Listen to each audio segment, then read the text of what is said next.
Hello friends, तो एक बार फिर से बेसिक्स ऑफ कॉटलिन सीरीज़ में आप सभी लोगों का स्वागत है। आज के इस वीडियो में हम लोग देखने वाले हैं कंडीशनल स्टेटमेंट्स कॉटलिन में क्या होते हैं। तो बेसिकली दो तरीका का है हम लोग जो मेन यूज़ करते हैं कॉटलिन में, वो है इफ़ एल्स वाला स्टेटमेंट और एक है व्हेन स्टेटमेंट। दोनों का ही यूज़ हम लोग बहुत करते हैं एंड्रॉइड डेवलपमेंट के टाइम में, और साथ में इससे पहले भी मैंने जो मेथड्स बताया था और फंक्शंस वाला वीडियो, वो भी काफ़ी इंपॉर्टेंट है। तो आप लोग वो सारे वीडियोस को भी सही से देख लेना, क्योंकि वो इंपॉर्टेंट था। उसको हम लोग most of the times functions वगैरह क्रिएट करते हैं एंड्रॉइड डेवलपमेंट में। और अभी जो मैं बताने वाला हूँ इफ एंड कंडीशंस वाला, ये भी काफ़ी बार यूज़ होता है हम लोगों को फंक्शंस के अंदर यूज़ करने में, और एड्स वगैरह में इंटीग्रेट कर रहे हैं या फिर काफ़ी चीज़ों में यूज़ होता है। तो सबसे पहले हम लोग इफ एल्स देखेंगे कि क्या होता है। तो सबसे पहले तो एक वेरिएबल बनाते हैं, जैसे कि मैंने पहले आपको बताया हुआ है, वेरिएबल ए इक्वल्स टू 100। ठीक है। उसके बाद इफ एल्स कैसे यूज़ करेंगे, सबसे पहले इफ एल्स कंडीशन में हम बनाते हैं इफ लिखते हैं। तो आप देखोगे इफ भी एक कीवर्ड है जो सबसे पहले से दिया रहता है प्री डिफाइंड। तो इसको भी हम लोग बीच में यूज़ नहीं कर सकते, जैसे कि मैंने एक पहले टॉपिक में बताया था आप लोगों को। तो इफ बनाना है आपको, उसके बाद पैरेंथेसिस देना है, और आपको करली ब्रेसेस देना है। तो ये जो मैंने फॉर्मेट लिखा है, यही होता है इफ एल्स लिखने का। ठीक है। तो अब मैं समझाता हूँ यहाँ से क्या है। इफ लिखा मतलब अगर, अब बीच में जो पैरेंथेसिस दिया है इसके अंदर हम कंडीशन को लिखते हैं कि अगर ये जो कंडीशन है कि अगर ये होगा, तो जो फिर करली ब्रेसेस है उसके अंदर क्या परफॉर्म होगा। मीन्स अगर यहाँ पे जो कंडीशन है कि अगर ये कंडीशन सेटिस्फाई होगा, तो करली ब्रेसेस के अंदर जो भी ऑपरेशंस है वो परफॉर्म हो जाएगा। तो हम जैसे कि एक बनाते हैं यहाँ पे इफ ए जो है यहाँ पे ग्रेटर देन 30 मान लेते हैं। ठीक है। अगर ए 30 से बड़ा है तो क्या होगा, सिंपल सा एक हम लोग यहाँ पे परफॉर्म करते हैं कि एक प्रिंट स्टेटमेंट प्रिंट हो जाएगा। तो यहाँ पे लिख देता हूँ,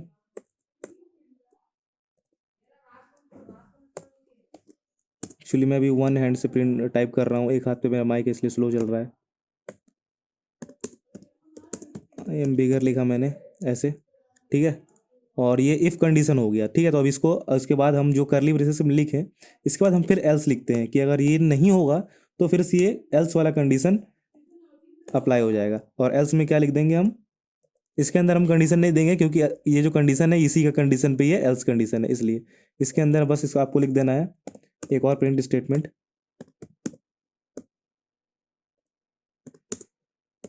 आई एम नॉट। ठीक है।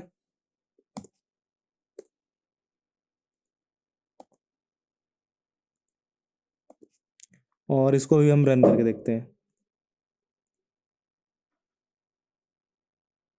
तो यहाँ पे आई एम बिगर आ रहा है, क्योंकि ए का वैल्यू 100 है और ये 30 से बड़ा है। ठीक है। अभी इसको हम समझते हैं कैसे हो रहा है। इफ़ हमने लिखा है, इसके अंदर एक कंडीशन डाला है कि ए का वैल्यू क्या रखा है हमने, 100। ठीक है। ये आप यूज़र से भी इनपुट ले सकते हो चाहो तो, इनपुट फंक्शन यूज़ करके। ठीक है। इनपुट या फिर आप कोई भी कुछ भी बनाए हुए हो उसमें वैल्यू दिया हुआ है, तो उसमें भी कंडीशन अप्लाई कर सकते हो। यहाँ पे क्या हो रहा है, इस जो हम पैरेंथेसिस ब्रैकेट देते हैं इसके अंदर हम कंडीशन लिखते हैं कि ए है, इससे छोटा है। अगर ये कंडीशन हो रहा है तो इसके अंदर करली ब्रेस के अंदर ये ऑपरेशन फॉलो हो रहा है, मतलब हमने यहाँ पे एक प्रिंट स्टेटमेंट लगा दिया है। इसके अलावा कुछ और भी हम करवा सकते हो एज पर द रिक्वायरमेंट। और अगर ये कंडीशन नहीं होता है तो उस केस में क्या होगा, ये दूसरा एल्स वाला पार्ट है वो एग्जीक्यूट हो जाएगा। ठीक है।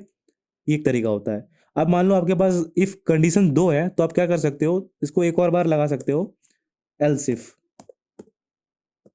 एल्स इफ उसमें भी हम एक कंडीशन पास करेंगे।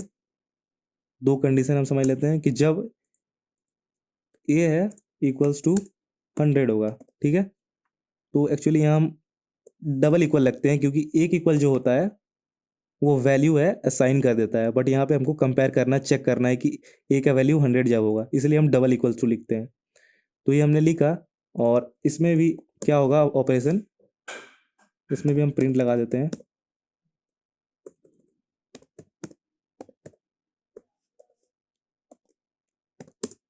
I am equal. अभी हम इसको एक बार रन करते हैं। यहाँ पे हम लोग देखेंगे कि अभी हमने एलसीएफ वाला यूज़ किया है कि जब ए इक्वल्स टू 100 होगा। ठीक है। और इसको हमने करके क्या कर दिया है, ए जो छोटा होगा 30 से। ठीक है। तब कैसे एग्जीक्यूट होगा, अब इसको हम रन करते हैं।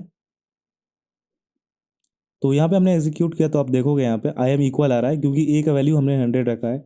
वही चीज़ अगर हम 10 करते हैं तो क्या आता है, 10 करते हैं तो ये बिगर आ रहा है, क्योंकि ए जो है 10 से बड़ा है। ठीक है।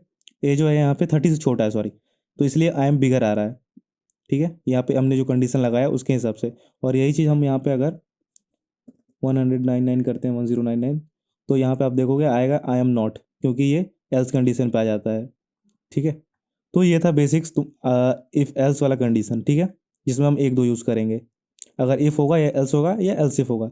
और आपके पास अगर बहुत सारा कंडीशंस आ जाता है, ठीक है, एक कंडीशन है उसके अंदर आप ऑप्शंस लगाते हो, लाइक कि इस कंडीशन पे अगर ये होगा, 5 तरीके होंगे, तो उसमें से आ जाता है। ठीक है, जैसे कि जावा में हम लोग यूज़ करते हैं स्विच केसेस, मतलब अलग अलग केसेस हो गए आपके पास कि इस केस में ये होगा, इस केस में ये होगा, इस तरह के मल्टीपल केसेस आते हैं। उस टाइम पे हम लोग यूज़ करते हैं व्हेन स्टेटमेंट। ठीक है, तो अभी हम क्या करेंगे, व्हेन स्टेटमेंट आपको करके दिखाते हैं। तो फिर से हमने एक वेरिएबल रखा है 170, और हम एक व्हेन स्टेटमेंट के लिए व्हेन लिखते हैं बस, ये भी एक रिजर्व्ड कीवर्ड है।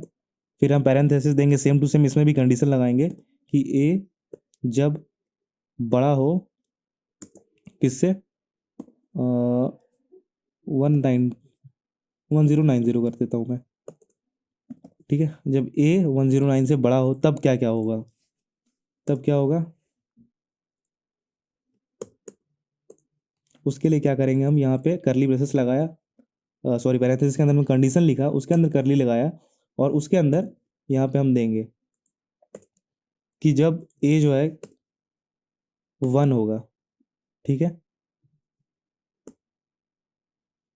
तो उसके लिए हम क्या लिखेंगे, 1 लिखा, एक ये वाला साइन देना है आपको, और एक राइट एरो वाला। ठीक है, ये देना है आपको। और अब जैसे कि यहाँ पे इसका मतलब यह है कि जब ए का वैल्यू 1 होगा तो यहाँ पे क्या होने वाला है, तो यहाँ पे आप दे सकते हो कि प्रिंट,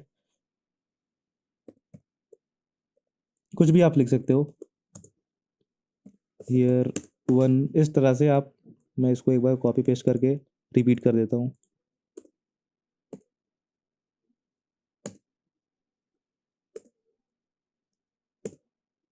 यहाँ पे आप देखो इस तरह से मैंने 5 केसेस बनाए हैं। ठीक है, यहाँ पे कहीं पे मैं 10 कर देता हूँ।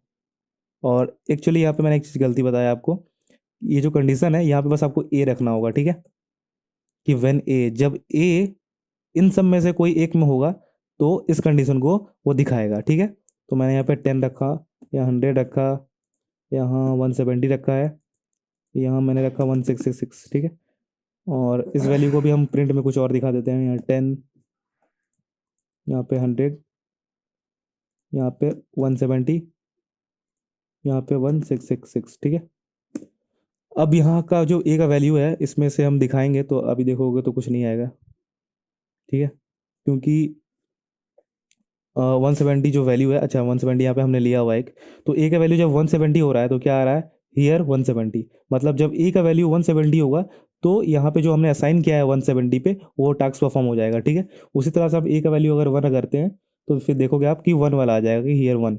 इस तरह से कोई भी कंडीशन आपने जो भी बनाया है उसमें से कोई एक होगा, तो आपने उसमें जो भी टास्क परफॉर्म किया हुआ है, चाहे आपने प्रिंट लगाया हो, कोई और ऑपरेशन उसके अंदर परफॉर्म किया हो, तो वो आपको आउटपुट पे मिल जाएगा। ठीक है, एक और बार मैं यहाँ पे अभी 100 करता हूँ, तो यार 100। तो यही था बेसिकली जो व्हेन स्टेटमेंट का यूज़ करने का तरीका। इसके अंदर अभी तो मैंने बस प्रिंट एलन दिखाया, एक नॉर्मल सा स्टेटमेंट प्रिंट करके। इसके अंदर आप चाहो तो बहुत कुछ कर सकते हो, वो आपको एंड्रॉयड में पता चलेगा किस तरह से हम लोग व्हेन स्टेटमेंट को यूज़ करते हैं काफ़ी जगह पे मल्टीपल केसेस को यूज़ करने के लिए। तो ये था यहाँ पे इल्स फेल्स का तरीका, मैंने जो आपको बताया पहले। उसके बाद तो व्हेन स्टेटमेंट, जब यहाँ पे हम मल्टीपल मल्टीपल कंडीशंस को यूज़ करेंगे। ठीक है, तो बस आज के वीडियो में इतना ही था, नेक्स्ट वीडियो में मिलते हैं।